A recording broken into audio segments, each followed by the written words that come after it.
optional films from around the globe. Try movie free for 30 days at movie.com/cinematyler. During the production of 2001: A Space Odyssey, Stanley Kubrick worked with cinematographer Jeffrey Unsworth to bring the fantasy of space exploration to life. Not Near this the movie, end of the Clockwork 33-month-long Orange. production, The shit was Unsworth so had to leave beautiful. for I another remember job, watching and his it. assistant, I watched it John at my Alcott, grandmother's took over the house. role of DP. As you might I was at remember my from the grandmother's. series on Yeah, man, 2001, that shit. the This last movie section was of the fucking film that was shot outstanding. was the opening Dawn of Man sequence, which Alcott was tasked with shooting. Kubrick maintained complete control over the photography in his movies, but the shooting of the Dawn of Man sequence would be the beginning of a relationship that would carry through 1975's Barry Lyndon, which would earn Alcott an Oscar, And least but not last, Stanley Kubrick. and 1980's The Shining. The overall approach to filmmaking in A Clockwork Orange was very different than the large-budget epic 2001, which pretty much took over the entire MGM studios in Bournemouth during filming, as well as the massive Stage H at Shepperton Studios. The production of 2001: A Space Odyssey was very slow, complex, and most importantly, costly. 2001 opened to mixed reviews, and Kubrick needed to prove to studios that he could make a relatively low-budget film.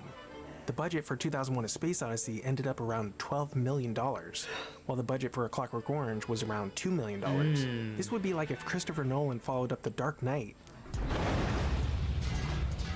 with Memento. Lenny! I ain't seen that movie. It's Leonard. So, what was it like for Kubrick to shoot a low-budget film? And what techniques Fucking did he use to make outstanding. such a That shit cinematic was movie on the great, cheap? man. That fucking Well, that's what we're the gonna talk music in about that this goddamn episode film, the way he like making film. And what will he you structured do around the with music in the film is fucking fire. Have you not everything you It need? was crazy. I hadn't seen some shit like that. When comparing And A those Clockwork fucking, Orange to I remember 2001: seeing those Space Odyssey, speakers. I don't remember what scene it was, cinematographer but they had John them Alcott big said, ass studios, "Clockwork like Orange them employed a fat darker, shit more stuff. and, obviously Like, dramatic looked like a type of wall, bro. photography. It was a modern story taking Great. place in an advanced Yeah, period the of views and the 1980s. shit were Although fire. the period was never actually pinpointed in the picture. It called for a really cold, stark style of photography. A Clockwork Orange can be divided into 3 sections. First, Alex and his droogs assault, steal, and rape. Second, Alex goes to prison and is given the Ludovico treatment. And third, Alex is released from prison where his previous victims exact their revenge on him. In order to separate these 3 sections, Kubrick decided on a different color palette and camera style for each. There is a really great piece on the cinematography of A Clockwork Orange, An American Cinematographer, by Vincent Labruto, where he talks about the differences in these styles.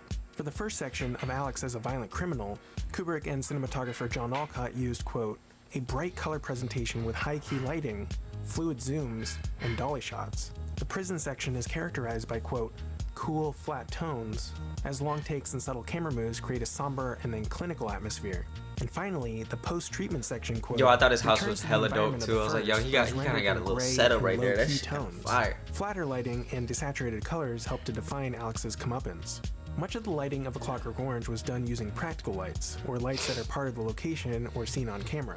You can see many of these photoflood bulbs dressing the sets of the Corova Milk Bar and the God Cat damn, I Lady's need to Health rewatch this Farm. fucking movie, This man. was done mainly for speed and keeping the costs low, but Kubrick managed to turn the unshaded light bulbs into a style of the future.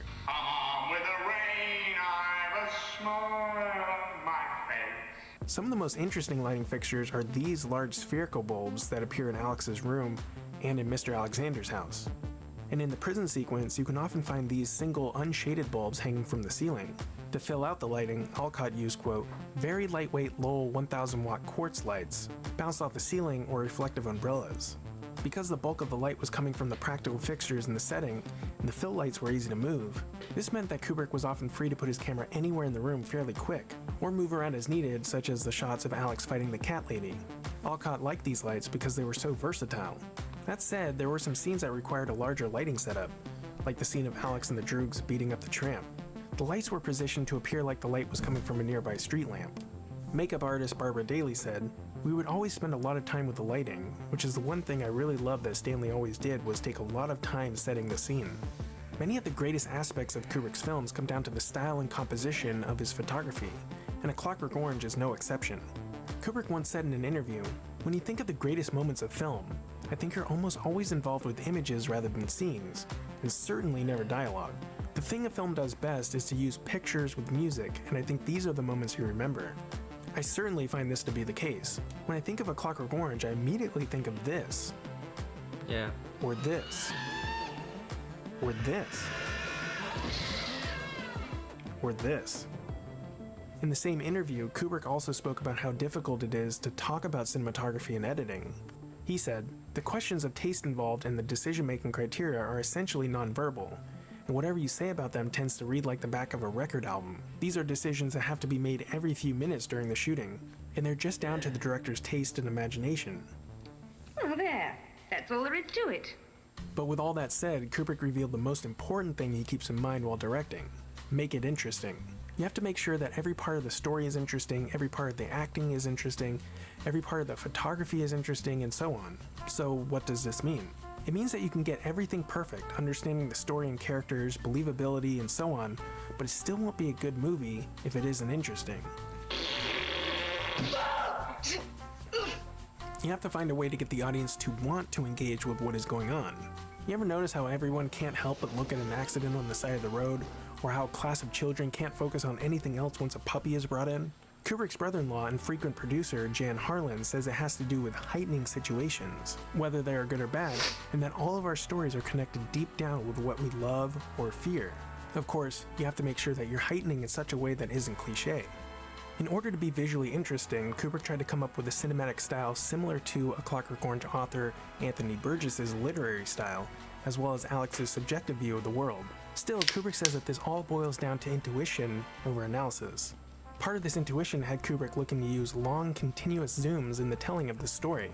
Kubrick was always interested in the most cutting-edge technology, and if that technology didn't already exist or wasn't widely available, he'd opt to have something custom-made for his needs. Legendary cinematographer Haskell Wexler tipped Kubrick off to a man named Ed DeGuglio, who was the president of Cinema Products Corporation in LA. Wexler told him that DeGuglio was, quote, responsive to the demanding requirements of filmmakers. DeGuglio bought a standard Mitchell BNC camera to modify for Kubrick and added joystick control for smooth operation of zoom lenses, as well as a BNC crystal motor. DeGuglio would later modify Kubrick's Mitchell BNC camera to be able to mount the ultra-fast Zeiss f/0.7 lens for the candlelight scenes in Barry Lyndon. For A Clockwork Orange, DeGuglio didn't modify the BNC camera for reflex viewing, meaning that you couldn't use the eyepiece to see exactly what the camera sees.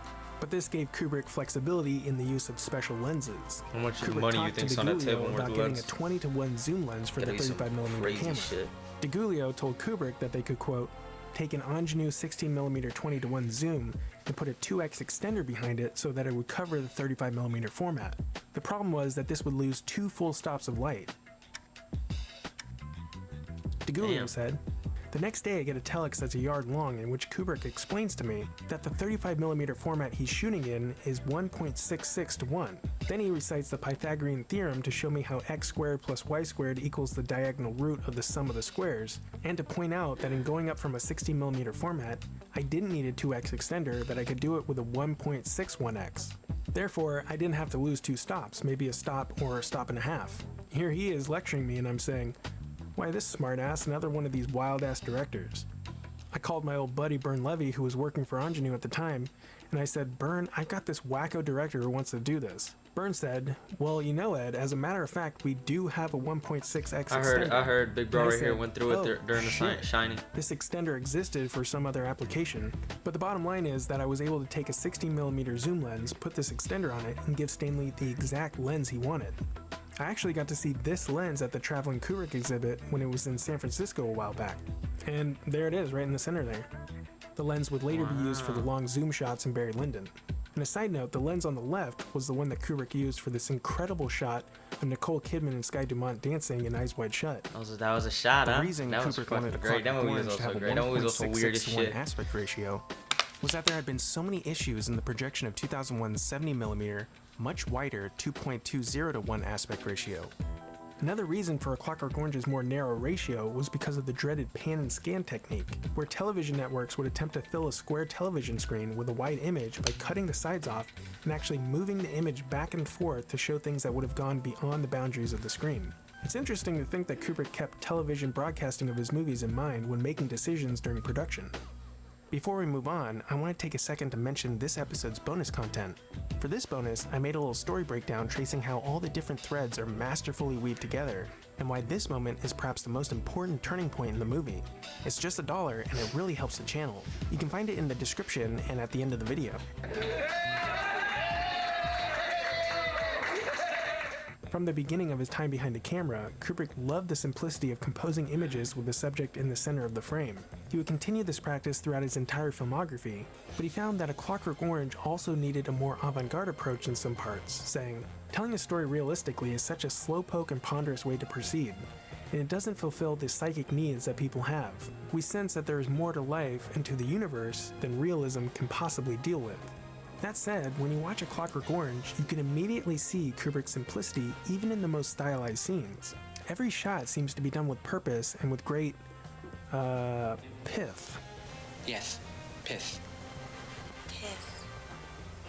Just look at the first scene between Alex and Mr. Deltoid. This entire scene is done in just 2 setups. When asked how much coverage he shoots, Kubrick said, "There's always a conflict between time, money, and quality. If you shoot a lot of coverage, then you must either spend a lot of money or settle for less quality of performance. I find that when I'm shooting a scene, I shoot a lot of takes, but I don't try to get a lot of coverage from other angles.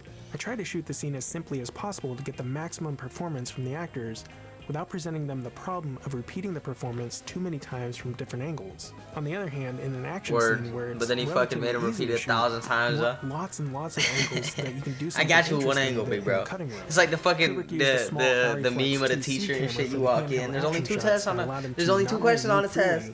They all got but 24 much closer parts. to the actors Like, you know what I'm in saying? Mitchell B and C. It's fire. It's possible that this Legend. was another tip from Haskell Wexler, who used the same camera to shoot The Real Riot in medium cool. A fair amount of the rape scene, the fight with Billy Boy's goons, and the cat lady scene were shot using this Arri Flex, giving the scenes a frantic feeling of being too close to the action happening on screen. Kubrick did all the handheld camera work in the film himself, as he did in 2001: A Space Odyssey. Kubrick said, "When the camera is on a dolly, you can go over the action of the scene with the camera operator and show him the composition that you want in each point in the take. But you can't do this when the camera is handheld. Sometimes there are certain effects which can only be achieved with a handheld camera, and sometimes you handhold it because there's no other way to move through a confined space or over obstacles."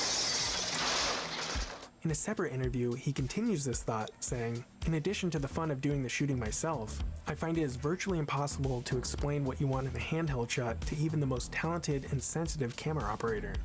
Kubrick decided that he wanted the pivotal fight with the cat lady to be filmed handheld, showing the full 360 degrees of the space. During the shoot, Kubrick manned the RE2C camera while the crew crouched down outside the room. For these shots, it was just the actors, Kubrick with the camera, a crew member with the camera's power pack holding onto Kubrick from behind, and a journalist named Alexander Walker who held onto the crew member from behind.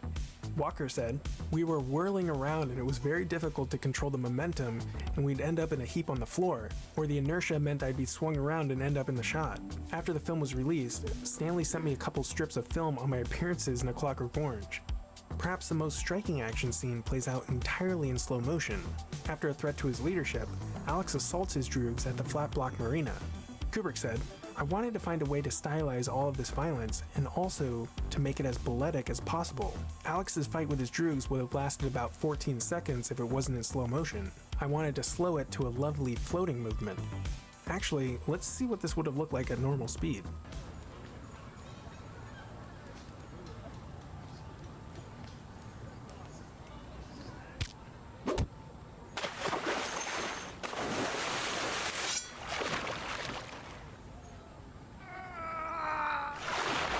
It really does show the power of cinema. Yeah, that doesn't shit it? didn't look quite Another right. quote-unquote action scene was done He entirely was in him, one bro. He was static like shot. that, dog. I'm Alex be picks honest. up two R.I.P. young to women real, from a man. record store and brings Wait, them what is home it? for a wild romp in What his did he room say? to the William Tell Overture performed on synths. What did he In the record say? store, which was actually the Big basement Frank, of the what did Chelsea he say? drugstore on Kings Road, Moonwalking R.I.P. R.I.P. Stanley 9.8mm lens that You allowed had for you a some 90-degree birthdays field of 'cause view. you moved. The lens was pretty dang Showed fast you at the f/0.95, so wisdom. Kubrick was able to shoot in relatively low lighting conditions. They shot the record store built over a couple of days, and Kubrick developed a little crush on the brunette, who was Australian. She asked for her name to be taken off the credits because she didn't want her parents seeing the movie back home in Australia. I have no idea if they ever found out, but seeing as A Clockwork Orange is one of the most famous films ever made, you have to wonder if they did. Yeah, I All don't in know. all, the William Tell sequence took 28 minutes to shoot, with 2 exposures a second. The large Mitchell camera blocked the doorway so they couldn't get in or out. Because Kubrick was going to speed up the film and replace the sound with music, he directed the actors throughout the scene. McDowell knew about Kubrick's little crush on the brunette, so he spent extra time with her to screw with them. Kubrick would eventually say, "Okay, that's enough." Enough! with McDowell giggling the whole time. That's fire. The William Tell scene Brunette was means one of like the main dark hair, reasons right? that the Dark movie brown got hair, an brown X hair, rating. brown hair. Apparently, the Other girl's argument was that blonde. pornographers would simply speed up their sex scenes to get a lower rating. Cultural historian Sir Christopher Frayling said that this speeding up and slowing down a film works to distance the viewer from what is happening. In this way, you gain a heightened awareness of the filmmaking process, allowing you to separate yourself from the film a bit and look at it as something that is being presented to you by an author. Kubrick almost always keeps the viewer at arm's length, keeping you, in my opinion, more fascinated with what is going on than emotionally invested. Most of the characters in his movies don't really reveal their backstories or have grand character arcs where they learn a valuable lesson. God damn it, this movie was But also despite always killer, having dog. That strong, shit was impactful pimped endings, out, bro. Kubrick's movies never really seem to end when the movie's over. I find myself continuously thinking about them and feeling the need to revisit them like a great, catchy song. When asked why he decided to do the William Tell scene in fast motion, Kubrick said, "It seemed to me a good way to satirize what had become fairly common use of slow motion to solemnize this sort of thing, and turn it into art." The William Tell overture also seemed a good musical joke to counter the standard Bach accompaniment. It seems a major influence for the scene comes from a Japanese queer film from 1969 titled Funeral Parade of Roses.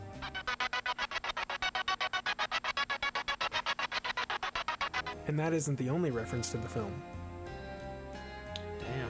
If you're ever in the mood to watch something super offbeat, That's fire. That's what I'm talking about. Like that one Tarantino movie you said he copied. Definitely Bro, check this it's out. like, bro, Kubrick also seems to reference it's 2001: art, dog. Space You know, there's no Odyssey in rules to Clockwork this shit. Orange. You know what I'm And saying? no, Like I don't mean it's the like the soundtrack in the samples, record dog. store. Like yeah, you Kubrick gonna have to followed live with the 2001 sample, man. You Clockwork put it out there in the Orange, and if world, you know watch it's them gonna. back to back, You know what I mean? you'll see It's gonna 2001 evolve, end with this image, right? You just be and transparent Clockwork about Orange it. begin with this It's just image. real. In kind of a cheeky way, Kubrick follows a look from an evolved being to a look from a person that contains many of the worst possible traits of humanity. Another instance of Kubrick making things interesting happens in a joyride the Droogs take on their way to commit their ultra-violence. Vincent Labruto says that these shots were, quote, photographed on a process stage with the passing scenery in the nighttime background plate glowing in a ghostly fashion. The high contrast rear projection footage is overly bright and nearly monochromatic, recalling a similar effect created for F.W. Murnau's Nosferatu in scenes featuring the vampire's black carriage eerily racing through the night. Intercut shots representing Alex's POV of the road were slightly undercranked and ostensibly lit by the car's headlights. Kubrick had used many projection effects on the previous 2001: A Space Odyssey, and Labruto says that Kubrick likely used this heightened reality to, quote, convey the euphoria of his drug-addled characters. Kubrick also used rear projection for this shot in Eyes Wide Shut to make it look more dreamlike. Things Wow, get even more peeped that. fantastical when we actually enter Alex's deranged mind in the form of daydreams or thoughts or drug-induced wig-outs. Kubrick said, "The book describes things stylistically that I couldn't film." For these sequences, Kubrick looked at old Hollywood movies. Some of the images are from stock footage, but others are near parodies of other movies. When asked about the biblical scene of Alex whipping Jesus, Kubrick said, "I thought Alex would have imagined it that way. That's why he uses the American accent we've heard so many times before in biblical movies when he shouts, 'Move on there.'" As for the scene of Alex listening to Beethoven, Kubrick said, "I just wanted to have him visualizing some very inappropriate images one might think of while listening to Beethoven's Ninth Symphony. Violent images. The caveman sequence came from 1 Million Years BC, the film with Raquel Welch. Alex would imagine things he had seen in films." Labruto also reveals that this shot was, quote, based on a shot seen in the black comedy Western Cat Ballou, which Kubrick elaborately restaged. I'll leave you with one last quote from Kubrick on intuition and adaptability. He said, "As much as there are hours in the day and days in the week, I think about film almost continuously. I try to visualize it, and I try to work out every conceivable variation of ideas which might exist with respect to the various scenes. But I found that when you come down to the day the scene is going to be shot and you arrive on the location with the actors, having had the experience of already seeing some of the scenes shot, somehow it's always different. You find out that you've not really explored the scene to its fullest extent. You may have been thinking about it incorrectly, or you may simply not have discovered one of the variations which now in context with everything else you have shot is simply better than anything you had previously thought of. The reality of the final moment just before shooting is so powerful that all previous analysis must yield before the impressions you receive under these circumstances. And unless you use this feedback to your positive advantage, unless you adjust to it, adapt to it, and accept the sometimes terrifying weaknesses it can expose, you can never realize the most out of your film." Wow. Are you like me and often find yourself endlessly scrolling through a streaming service's catalog looking for something to watch? It's I think difficult. that's just an ad. That was fucking great, man. That was outstanding. That was crazy.